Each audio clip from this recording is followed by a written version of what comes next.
What is going on YouTube? It's Bad Bobby Gamer here, and today I'm going to be bringing to you all my updated PS4 physical games collection. So let's get started with the very first title, The Elder Scrolls Online Imperial Edition Steelbook. And I said I'd go in depth with each title, so let's get started with that. This is a very, very good MMORPG that used to have a monthly subscription, but that monthly subscription has been gone since I believe like 2015. So it's now buy to play. You buy it once, you play it online, and you never have to buy it ever again. Like, you don't have to do monthly fees. But they do have a monthly fee service if you choose to do that, and that will give you like bonuses, I believe like double XP. You don't have to do the monthly fees. But long-time players say it's a very nice option that is there. And I agree. If you want to pay a little bit extra every month and have, bonuses, I believe you get like rare loot drops, you get a bunch of exclusive content and stuff. So it's a nice option that is there for sure. That's what the inside of it looks like. The Elder Scrolls Online Terramel Limited, the Imperial Steelbook Edition. That's what this is. The next title here is Madden NFL 17. And with that, I'll get right into the next title, which is Madden NFL 16. Madden NFL 17 feels a lot different gameplay-wise than 16. Like, they feel like two completely separate games, with the gameplay mechanics, catch-in mechanics. The story, like the career mode, it's roughly the same. But, this has more detail put into the career mode, where you can, both of these games you can cut players, and but this game was easier to like get players to stay. It's a lot harder. You gotta haggle with them with money. So this has the deeper career mode for when it comes to options with stuff like that. But both games are pretty decent. And yeah, Madden NFL 17 and Madden NFL 16. The next game here is the Day 1 edition of Final Fantasy 15. This is a really good game. It's an open world Final Fantasy game, and it controls beautifully. They have really funny dialogue. The food that you can make in the game, because it has a whole cooking system. The food that you can make in the game looks amazing. It looks incredible. And and there's a car. You get to drive around in a car. So this Final Fantasy, in my opinion, next to 16 and 14, it's one of the biggest game worlds that they've ever created for a Final Fantasy game. And with it being completely open world, it really opens it up for new experiences. So yeah, Final Fantasy 15 definitely worth looking into if you've never played 15. The next game here is Titanfall 2. This is a pretty decent futuristic first-person shooter where, just like Titanfall 1, you get your Titans and your pilots. And it's got like the bot players, which those are the computer-controlled people in the online matches, to where you shoot them, you get XP, and it helps you to build up to get your Titan faster, because you gotta get a certain amount of points before you can call upon a Titan drop. After you call upon for your Titan drop, you get to get into your Titan and wreck shit, tear shit up online. And this actually has a single player storyline, unlike the first Titanfall. So this is definitely worth looking into if you guys are into games like Halo. Futuristic first person shooters looking to Titanfall 2. The next game here is Battlefield 1, and this is an incredible online first-person shooter, and again, this has an incredible single player. In my honest opinion, this is the best single player that Battlefield has ever produced. it feels like a movie slash video game, and the storyline is of that. It feels like a movie, so it's very well done.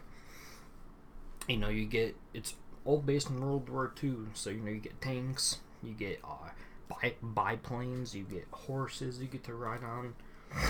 All the guns are World War One weapons. So it's very fun.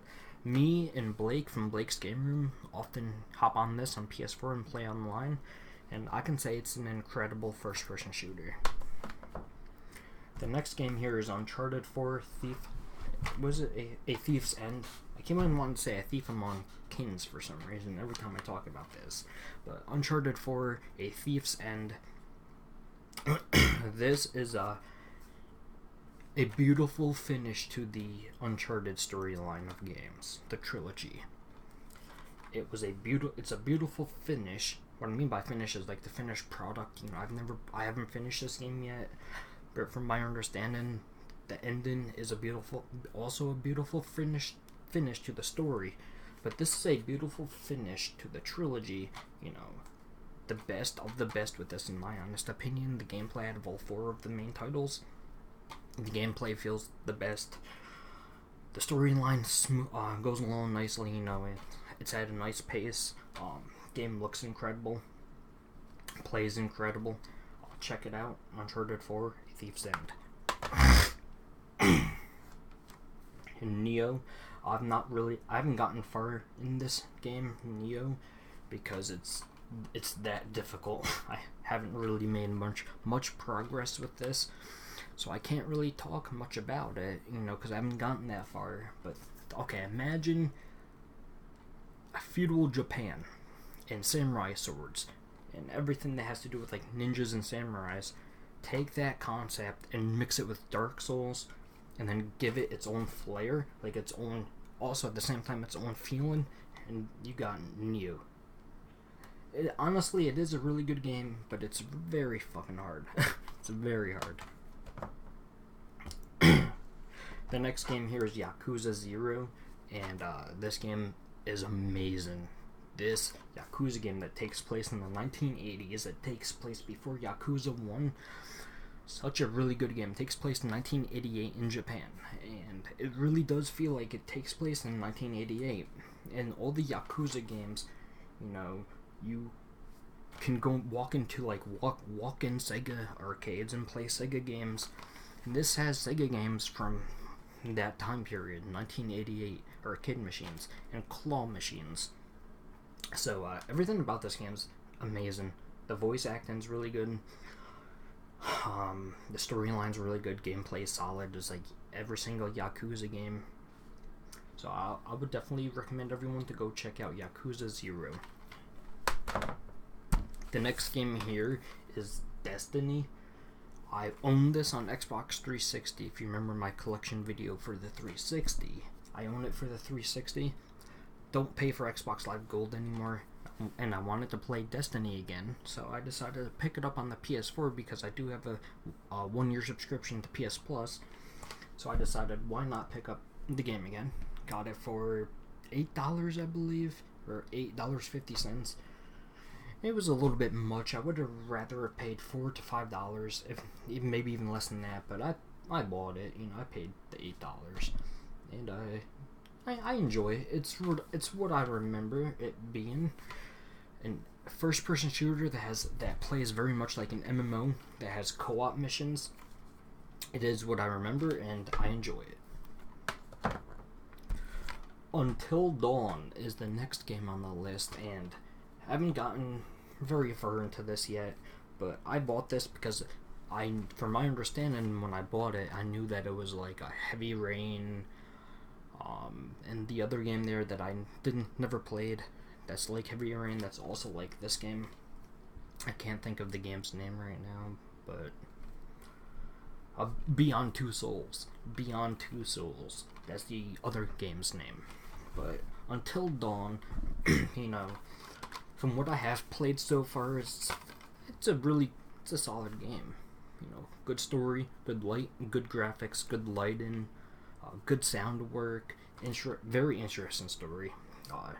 somewhat easy to use controls. Takes a little bit of time to get used to, but easy enough to learn.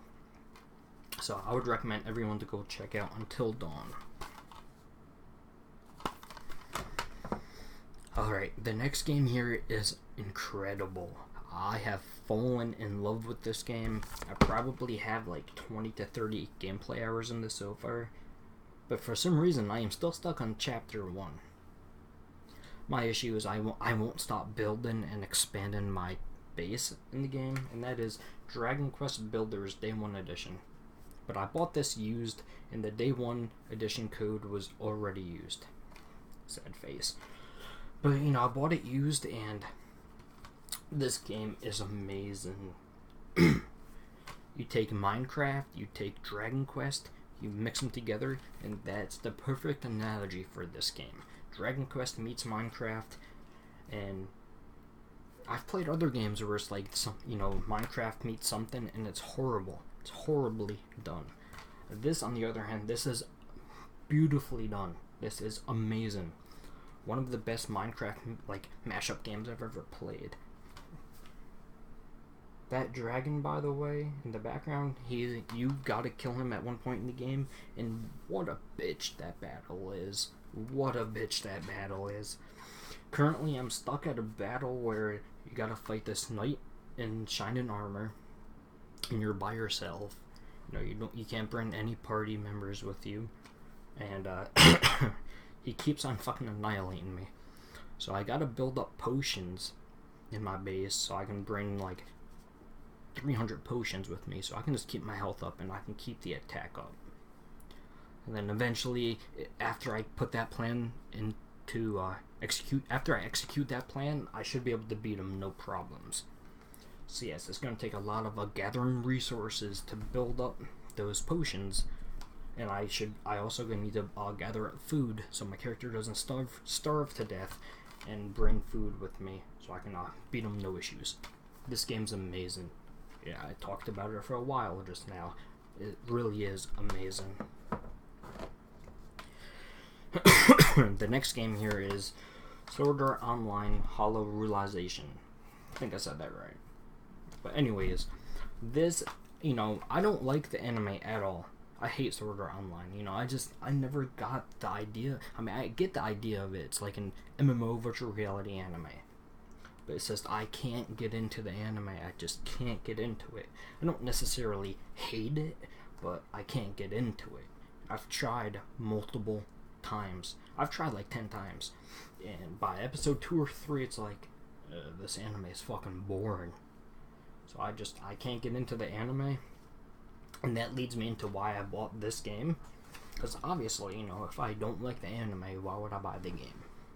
I bought this game because I seen some gameplay, and I seen some screenshots, and I heard some other people talking about it, and it reminded me a lot of an MMORPG.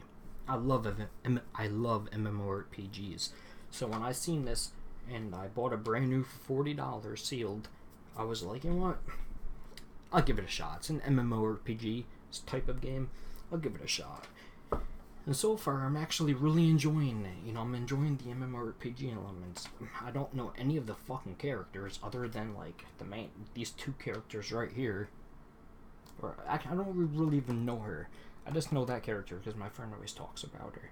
But, that's the main character from the anime, and I kind of know him. But all these other characters, I don't have a clue who any of them are. So, I can't really get the story 100% when I'm playing the game, but I'm playing it, I'm having fun, I'm enjoying it. That's what video games are about, having fun. I'm enjoying the MMO missions that the game's throwing at me, so I would say $40 well spent. I'm enjoying it. Alright, the next game here is Tokyo Twilight Ghost Hunters. I got this for $8. Got this for $7 or $8 brand new. Well, no, it was, I think with shipping, it was $9 with shipping, brand new. It's a visual novel that has gameplay elements, and I'm torn with this title. I love the visual novel aspects. This game's got a very interesting story, and the visual novel aspects are done beautifully. But the gameplay is horrible in my honest opinion. The gameplay is slow. It's unpredictable. And it's supposed to be a tactical RPG, but you can't put tactics behind it because the enemies move in fucking random ass directions, and you don't know where they're going to move. You don't know how many moves they have, so you could try to box him in. Then he has 7 moves, and you don't know. And it's like 1, 2, 3, 4, 5, 6, 7, and he's all the way across the board, and you're like, well, that was fucking pointless. So, very torn with this. I hate the gameplay element. Fucking hate it. I don't think it's done well at all. But the visual novel aspects, I think, are done, like I said, beautifully. Beautiful. The gameplay elements are done amazing. I mean, the visual novel aspects done amazing, but the gameplay element, the fucking gameplay element is complete trash. So I'm very torn with this title. Very torn. The next game here is World of Final Fantasy, Day 1 Edition. Bought this used, and the Day 1 Edition code was already used. Again, sad face. But this game it's a love letter to Final Fantasy fans, so it's a love letter to me. They take a bunch of different Final Fantasy characters from a bunch of different games and a bunch of different Square Enix assets. Or did I say that right? Assets. Takes a bunch of different Square Enix assets and throws them into here, and it makes like the ultimate fanfare type of game. And you get little chibi characters, but you can also turn them into like adult characters. You press 2 buttons and you can make them go from big to small. And it's got a turn-based battle system, just like the old school Final Fantasy games. I'm in love with this. Really in love with this. It really is. And it's like a cutesy looking Final Fantasy game, but again, it's a fanfare. It's a love letter to the old school Final Fantasy fans and newer school Final Fantasy fans. Like, I would say this covers you from Final Fantasy 1 through Final Fantasy 13. So if you like any of those games, the characters, the storyline, the gameplay of like 1 through 9 or 1 through 10, then you should go pick up this game and give it a shot, because it's a love letter to Final Fantasy fans and those old school Final Fantasy games. Alright, the next game here is Battlefield Hardline. The reason why I got this game is I bought Battlefield Hardline on PC day 1. Horrible purchase, 60 plus tax. Never anyone playing online. So I got to play through the storyline, and that was it. I was like, this was not worth fucking $60. No one. I got into one online server match throughout the entire existence on PC. One online server match, and there wasn't enough people in the server, and too many people left, and I was there with me and one other person. The other person was away from keyboard, so I just left the fucking match, and that was that. And then I decided, why not pick it up on PS4? Maybe there will be people playing online. If there isn't, this was cheap enough, it's like I could just at least play through the single player again. And I bought it. And to my surprise, there was a lot of people still playing this on the console. Yeah, a lot of people. This feels like if you take Bad Company 2 and Battlefield 4 and combine like the gameplay styles, you get Hardline. So I'm very much enjoying this on PS4. Been playing it a lot, and I'm loving it. I am loving this game. It's amazing. Even with how much hate it gets, it's a very fun Battlefield title. Alright, the next game here, and I have not played this yet. I just got it in the mail today. It was a pre-order, and it just came out a couple days ago. Just like I said, just got it in the mail today. And this game originally came out on the PS1 in 1999 in Japan. And I believe that this is the first time it's ever getting an American release. And that is the Silver Case. The Silver Case is also on Steam, which I did not know that I should have looked into it before I hit pre-order, because at the time Steam had it on sale for $4.99, so it was $5. I paid $30 for this pre-order, but it is what it is. I got it physical versus digital. The silver case, it's like from my understanding, it's a visual novel with gameplay elements. That's a very good game that really is underlooked and underrated, and kind of like it was lost in the yesteryear. Like, no one talked about it. And then it got this HD remaster, and I decided why not. And it's NIS America. They bring out so many niche titles. I'm in love with NIS America. They are like the kings of niche titles. So the silver case. Can't say anything about this because I haven't played it yet, but I look forward to playing it here soon. Alright, in the last game here, and again, I just got this in the mail today. Amazon. I pre-ordered this game on the 28th of March, and it came out April 4th. And I emailed them around the 15th why I haven't gotten my game yet. No, actually, no, I emailed them around the 8th, and they gave me lines of bullshit. It was lies upon lies upon lies. Like, I don't know, I just got it in the mail today, April 20th, aka 420 Blaze It. No, it's April 20th, just came in today.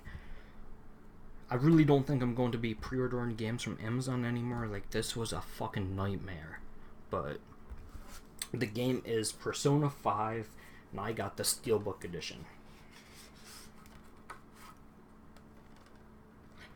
I have not played this yet. It just, like I said, just came in today. But I am in love with the Persona series. Persona 3, Persona 3 FES edition, Persona 4, Persona 4 Golden, which sadly I never played. No, I don't have a Vita. But, Persona 2 Innocent Sin, or was that the first one? I don't exactly remember which one Innocent Sin was. But Persona 1. I really like the Persona series, and just like NIS America, Atlas does a really good job at bringing out niche titles in America. So I love Atlas as well. But yes, Persona 5. Have not played it yet. Don't really know anything about it. What it's about. I know it's a JRPG, but I don't know the setting it takes place in.